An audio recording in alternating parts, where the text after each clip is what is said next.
A large police presence was witnessed at the University of Michigan campus as pro-Palestinian protesters that remained inside the Ruthven building are being ticked with police from Eastern Michigan University, Pittsfield Township, and others also out on the streets.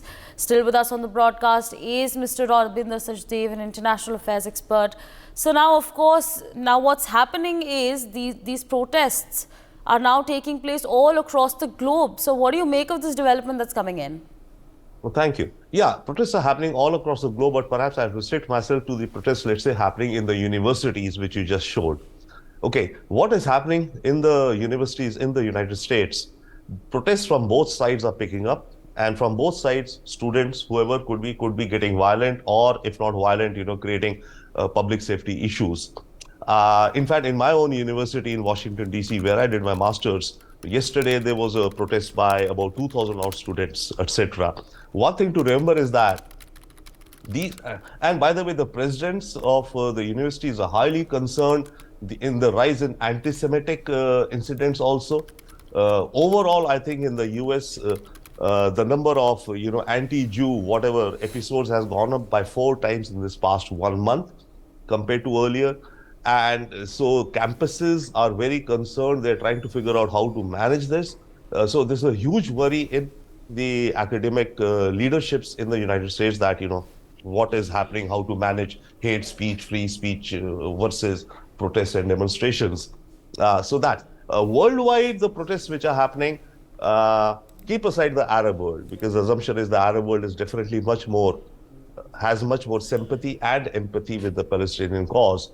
But the protests which are happening in, let's say, Europe, for example, are definitely worrisome, large numbers. But looking at history, during the lead up to the Iraq war, in London, there were like 1.5 million people who protested saying no to war.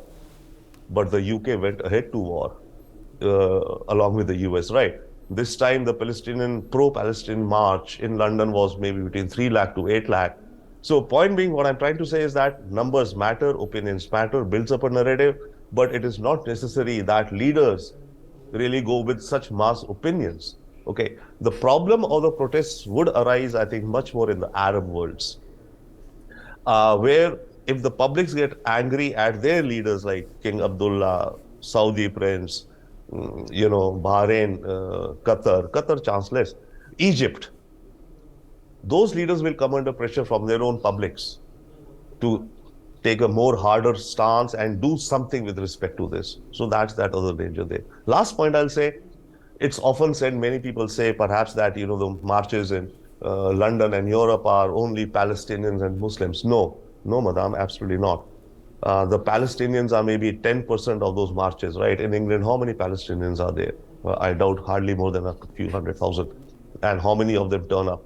So the protests, big chunks are people, let's say from the left, the liberal, and of course, minorities or people of colors, etc. more. But it's a mainstream aspect. It's not that only the Palestinians living in America are protesting.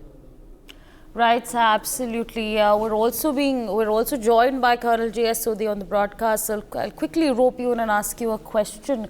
Of course, protests are amplifying. You're seeing protests happen day after day after day, and with that, what happens is public safety issue concerns increase. So what are some measures that should be put in place before these protests take place so that people are safe? Of every government of every nation, wherever these protests are taking place, to ensure that there is full security and safety of people of all religions, all nationalities residing on their soil. And this, every country has to take it very seriously.